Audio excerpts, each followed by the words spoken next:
afternoon, Rabbi Levitt, Horeb.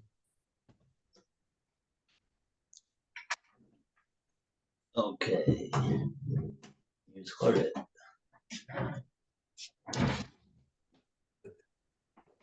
Guten Erev Shabbos. Good Arab Shabbos, Roy.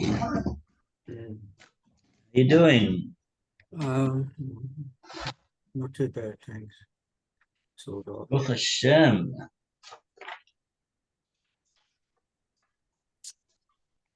Mm. Okay. 185. That was. Oh yeah, we read this very quickly at the end of the session, and so that finished out yesterday's session. But we didn't really have a chance to comment on it. So let's take a look at this again. 185.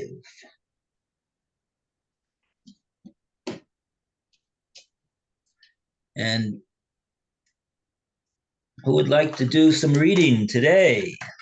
There's plenty of reading to do. 185.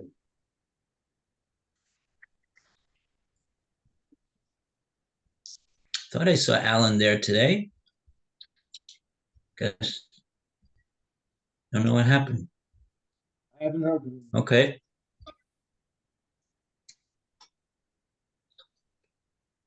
Okay, Roy, you want to start off after these general remarks? 185. All Now right. some more details. And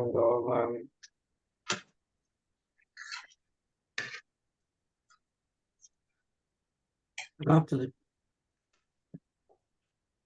what were the general remarks?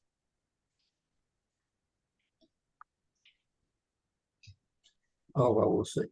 After these general remarks, we hereby add some more details worthy of note.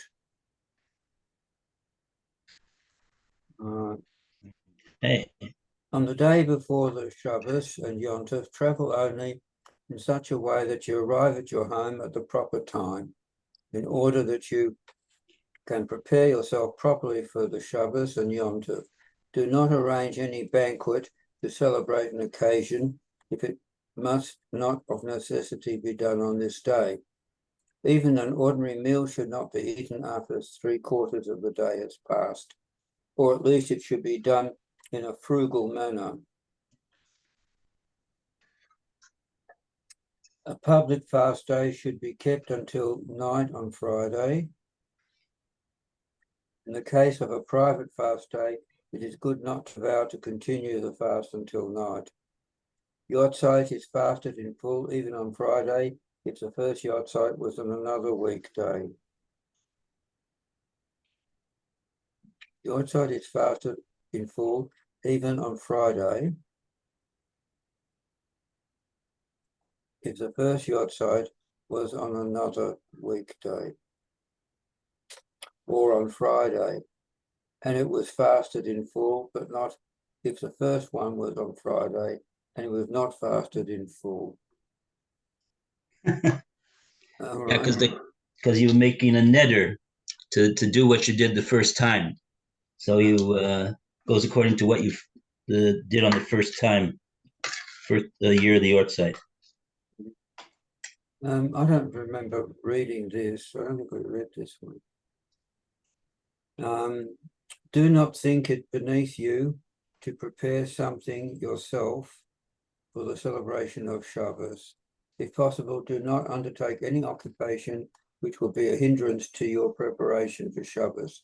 The kindling of lights is a special duty of the housewife, if they are present, as they are the priestesses of home life. That's nice. With the kindling of the lights, these have, as a rule, taken the Shabbos duties upon themselves. The concept and celebration of Shabbos and Yom Tov themselves exclude all fasting and mournful feeling.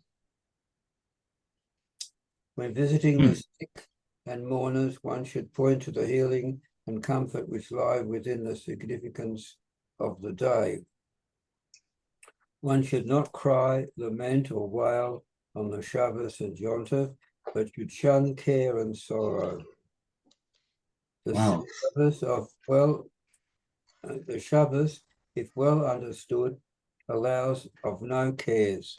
It teaches cheerfulness in misfortune, that is, to be happy in misfortunes as in good fortune, since they both entail the realization of the task of life. Yom Tov dissolves the consciousness of every personal misfortune in the joyful communal feeling. One should not fast on the Shabbos, nor should public lamentations and supplications be instituted, except in the case of famine or to help those who are in danger of life on that day. It also be characterized by special food at the usual meals.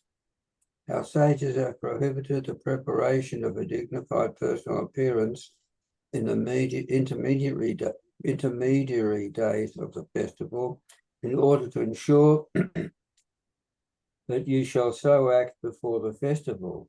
For our hard work on the weekdays might cause us to work in our businesses until the very beginning of the festival, and thus to welcome it in an undignified manner, and to postpone the dignified appearance of our personality to the intermediary days of the festival. For our sages knew that whether the festival time becomes for us what it should become depends on the state of mind in which we welcome it. Therefore, they prohibited cutting one's hair and beard and washing clothes on Horeb. It is true that this prohibition, especially in our part of the world, where men usually do not grow beards, will stop us in the intermediary days from removing the growth of the first days. But this unseemly outward appearance, as it results from the prohibition and not from our neglect, is not an abasement of the festival. And this apparently unpleasant effect is far outweighed by the purpose which is safeguarded by this prohibition. And although this takana may, if judged from the outside, appear to contradict itself, especially in our time, it is in reality not so. But even if it were so, the prohibition against removing the growth of hair on Horeb would still remain law, even in changed circumstances, as long as a legal authority, superior number of members, and wisdom in the law to that which introduced the takana has not abolished it. On the other hand, the observance of this just law gives us an opportunity of showing whether the Moed has filled us with the spirit and significance of Israel, so that unconcerned about the superficial voice of time, we have regarded the institutions of those who were supporters and bearers of our people through the thousands of years. This consciousness and the spirit that speaks to us, even through the smallest ordinances of our sages, will easily compensate us for the discomfort and superior and pitying smile of our times. Shaving off the beard is therefore forbidden on Horeb unless involuntary and obvious compulsion has prevented one from doing it before the Moed. It is permitted to cut the moustache and to cleanse the hair of the head. Laundering should not be done, but is permitted if it was manifestly impossible before Yom Tov, or is of such things as tablecloths used on Yom Tov. Children's laundry is also permitted.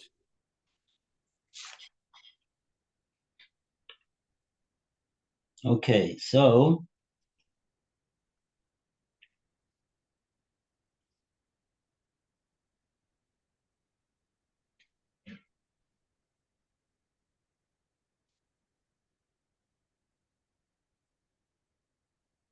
just thinking going through what he said over here, what's a good thing to talk about. Doesn't mention Yom Kippur on Shabbos.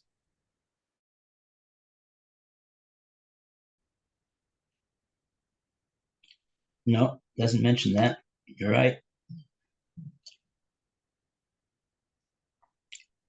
In Yom Kippur, that comes out on Shabbos is essentially this the same as Yom Kippur coming out during the week. In terms of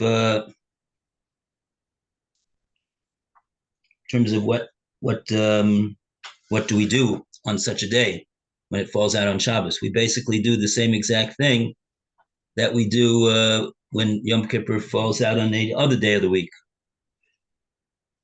It's a unusual thing that Shabbos takes. Shabbos does hafnasas orchim to Yom Kippur.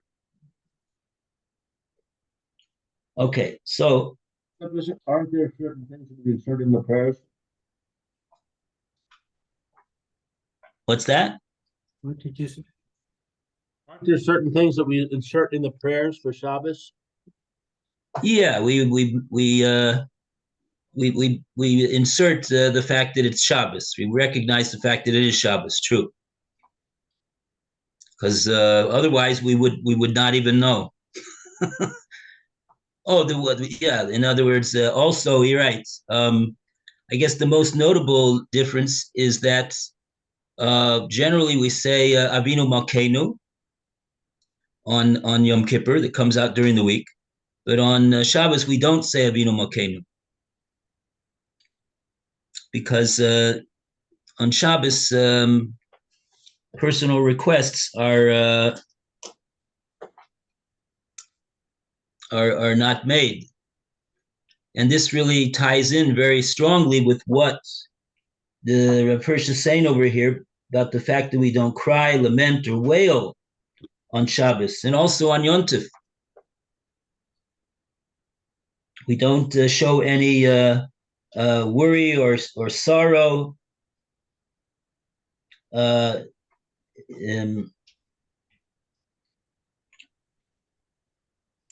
he says the Shabbos, if we really understand what Shabbos means, it allows of no cares. It teaches cheerfulness in misfortune. And how does that work exactly? How is a person supposed to be cheerful at a time when he has experienced misfortune? Lo aleinu. Because he says to be happy in misfortune just like one is happy in good fortune. Why is one happy in good fortune? Because he thinks he has good fortune, right? So obviously he's happy. And when he thinks he has bad fortune, so he's not so happy. So he's got to say to himself, oh, in spite of the fact that I have bad fortune, I have to be happy and cheerful on Shabbos. But really, he says as follows. He says that you're really happy in times of quote unquote misfortune, because why? Because they both entail the realization of the task of life. Now he doesn't expound upon that what he just said, but I would like to explain as much as I understand from what he means. Is that what is the task of life? The task of life is, of course, to do the Ratzon Hashem, and like that, the person has a tikkun haneshama. So he's able to come to Olam Haba with a neshama that's in good shape. And so, why is there misfortune? Well, one of the main reasons why there's misfortune is because of our averas. And the misfortune that we experience is soap and shampoo for the averas. It cleans up the neshama. So if we understand that even though we don't appreciate the inconvenience and the discomfort and the sorrow of bad fortune, but in a certain sense, it in the long run sense, it's really the best thing that could happen to us. It's the greatest fortune that there is. So therefore, that's why he says that, and Shabbat, and this is all a matter of Amunah, of course. Amunah in the next world, Amunah in what we're here for, and what we are supposed to do. And therefore, this is the certainly the Shabbos is when we realize that everything is for the best. That's the Amunah. That's the way Hashem created the world, and He's the creator, and He's the one that's in charge. That's all goes into what Shabbos is all about. So therefore, it's appropriate and according to the spirit of the day, to be in a good mood and be cheerful and not show any sorrow or crying or lament, etc.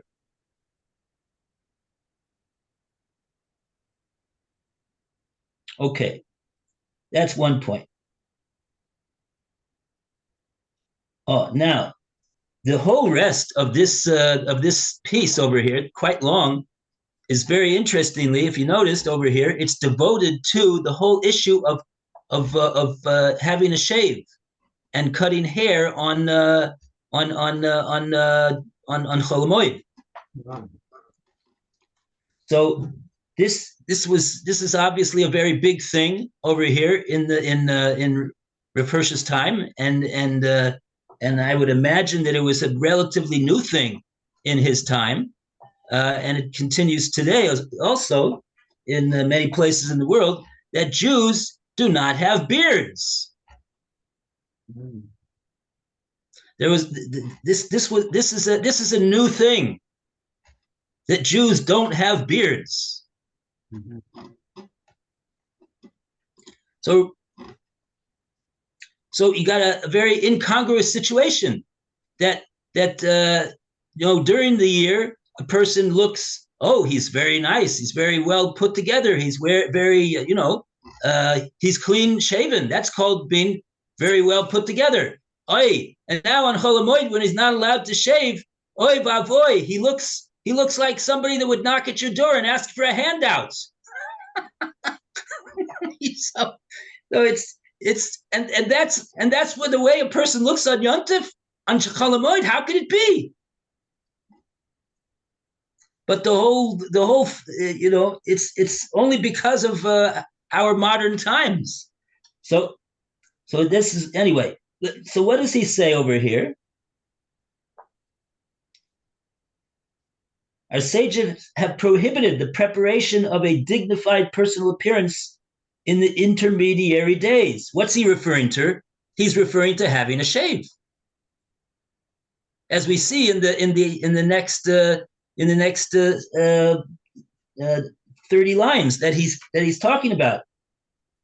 But the way he puts it is very, very nice. He doesn't come out right off out of the gate and say, you're not allowed to shave, on Chol Hamoed. You're not allowed to do that. He says, listen, you got to understand that this is okay. Anyway, so that's what that's all about.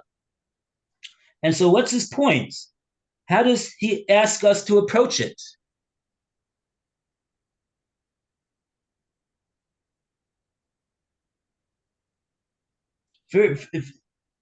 He says that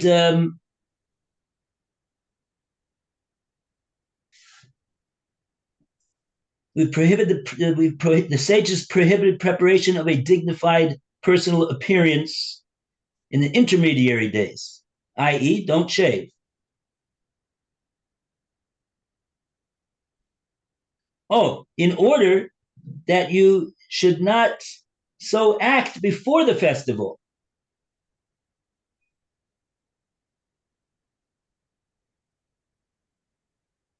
I think what he means, let's see what he says. For our hard work on the weekdays might cause us to work in our business until the very beginning of the festival, and thus to welcome it in an indignified manner, and postpone the dignified appearance of our personality, i.e., to have a shave, okay, and a haircut too, until the very beginning of the festival. Here comes Alan. Now, Alan is in. Okay. So because he's working so hard, he doesn't have time to go to the barber and wait there and hang around there for a half an hour. He's got work to do. He's got money to make. He doesn't have time for that type of thing. So he figures, look, when I'm not working, I guess the many of them that didn't work on Chol Hamoed, they're probably many of them self-employed or whatever it is. Anyway, welcome, Alan. So their svara was, a person's svara is, I don't have time to take a shave and go to the barber, during the week when I gotta work.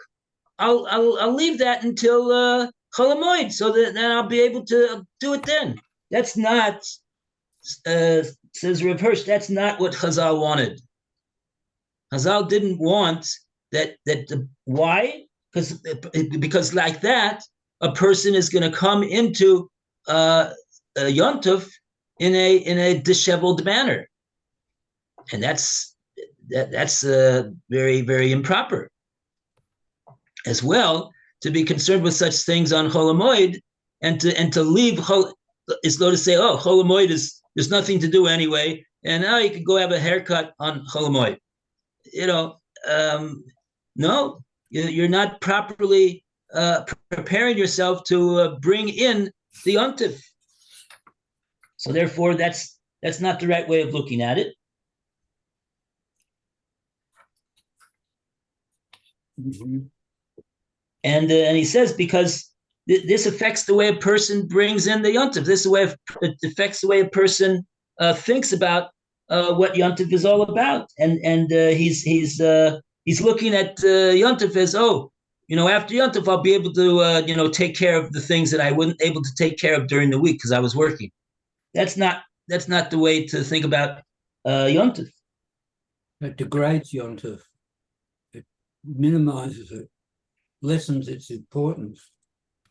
Yeah.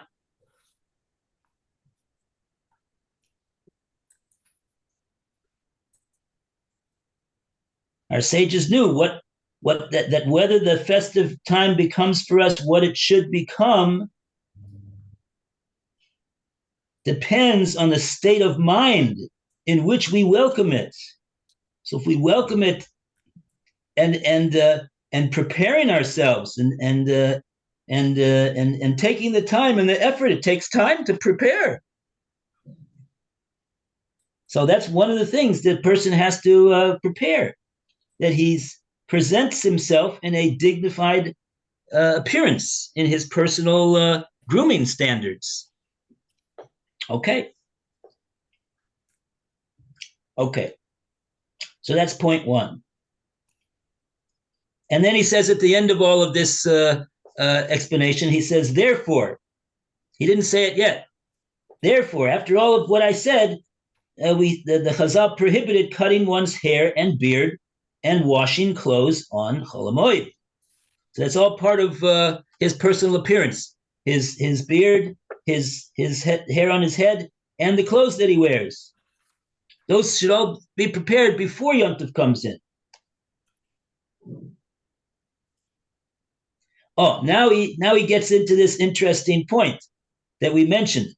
It's true that this prohibition, especially in our part of the world, like maybe in Eastern Europe, it was less like this because they were more, perhaps they were more traditionally inclined. They had a beard, but in the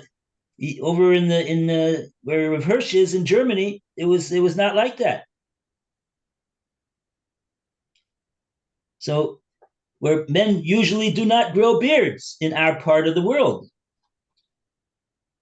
So this prohibition is going to stop us in the intermediary days from removing this growth of the first few days.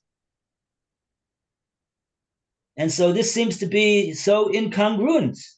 But this unseemly outward appearance, as a result from the prohibition and not from our neglect, that's not taking down the covet of the yontif. On the contrary, it shows that a person is observing the halachas of Chol Hamoed. If he doesn't have a beard, so now after a few days of Chol Hamoed, he looks a little funny looking. But that's the Adarabba. That's not a what does he say? A abasement? I thought the word is debasement. Okay. Anyway, it's not taking away from the honor of the festival at all. And this apparently unpleasant effect is far outweighed by the purpose which is safeguarded by this prohibition.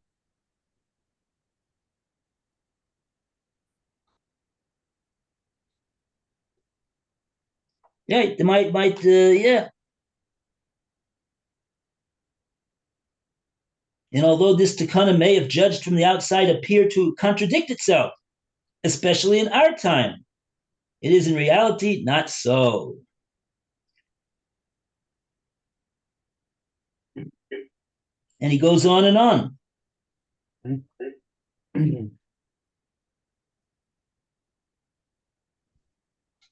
On the other hand, the observance of this law will give us an opportunity to show whether the Moed has filled us with the spirit and significance of Israel, so that unconcerned about the superficial voice of the time, we have regard for the institutions of those who are the supporters and bearers of our people, meaning the dictates of Chazal.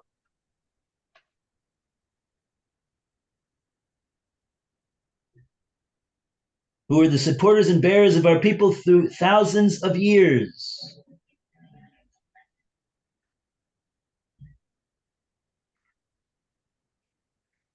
This consciousness and the spirit that speaks to us, even through the smallest ordinances of our sages, will easily compensate us for the discomfort and the superior and pitying smile of our time.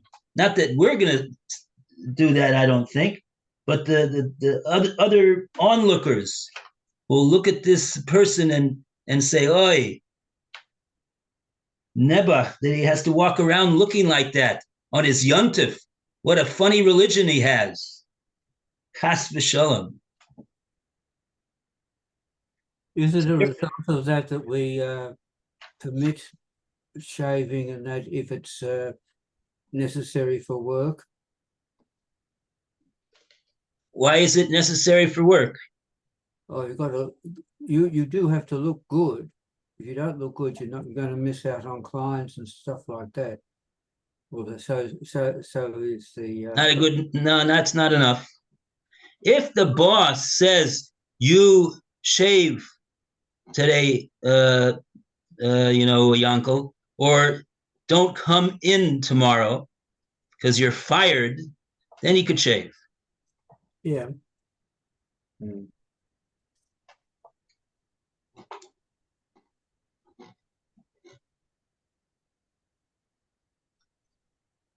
Yeah, I don't know. There's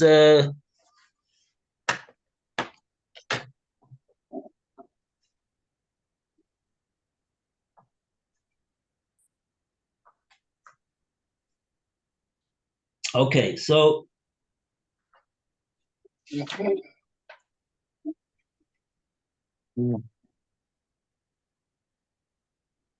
Oh,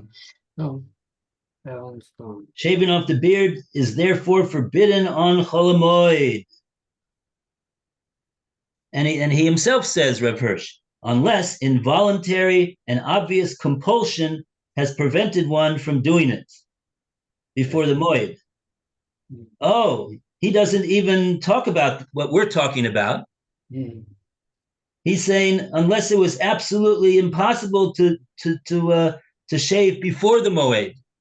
But if one shaved before the Moed in any case, so then the fact that now it doesn't look so nice and he's not going to be able to, he thinks he's not going to be able to make the same amount of money that he would if he was clean shaven, because he thinks that the amount of money that he makes is in his control. It's not in Hashem's control. And so therefore he thinks that he's going to make more money if he looks, if he looks the part like everybody else does. But that, of course, is mistaken thinking in its core. And of course, it's no justification to shave on Chol Hamoed. Mhm. The reason why the Rav Hirsch says, the halacha says that a person would be able to shave on Chol Hamoed is because he was prevented. He was in prison. He was in the desert or whatever, and he just came into civilization on Erev Yontif, and he didn't have an opportunity to have a shave or a haircut before then. Mhm.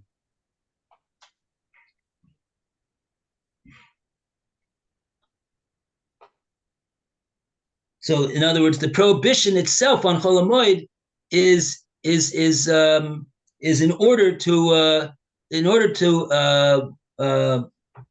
get a person to make sure that he properly prepares for the yontif beforehand, and like we said before, and doesn't leave such a thing to Chol Hamoed because he's not working then, and then he could take care of that. Okay.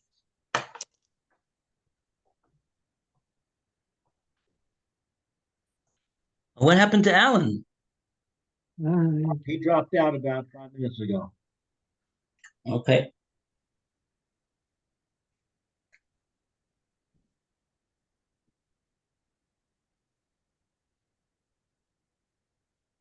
Are you feeling any better, Lou? Yeah, I am. I'm getting better.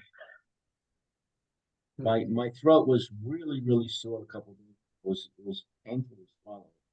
It's not painful to swallow anymore. It's sore. It definitely feels sore, but it's not painful. Yeah, my wife has got a sore throat too, but it's getting better. Shalema for her.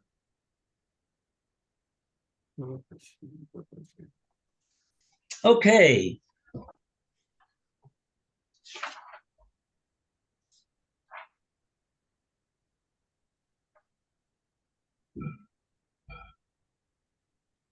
And the same thing goes for laundering, he says.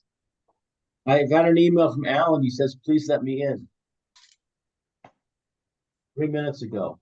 Oh, I don't see him trying to get in.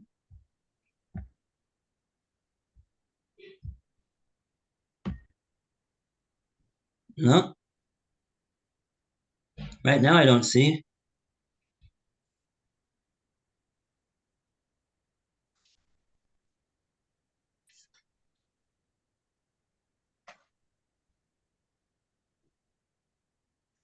Okay.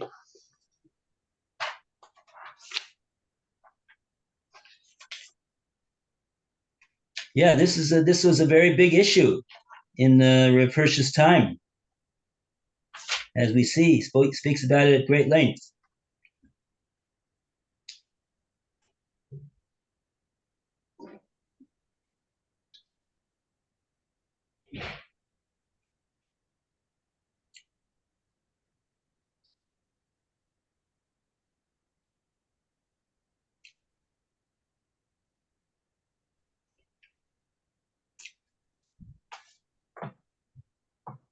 Yeah.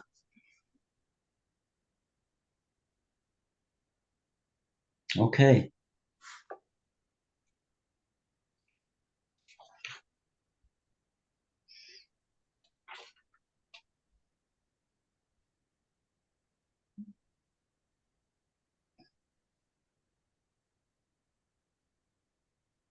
But just one last point: the children's laundry is different because children's laundry is different. There wasn't that same concerned that the people are going to save all their children's laundry for Chol Hamoed to do because it wasn't convenient to do it Erev Yontif. It's constantly in need of laundering.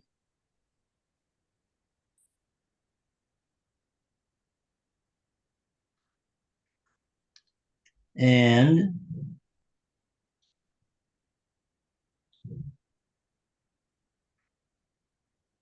he gives an example of a tablecloth. I guess a tablecloth that was used, that was washed on Yontif, but maybe they didn't have more than one tablecloth, and the grandson spilled the wine all over it.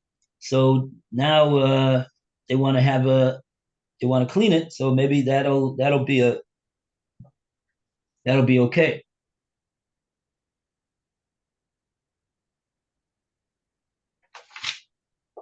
Okay.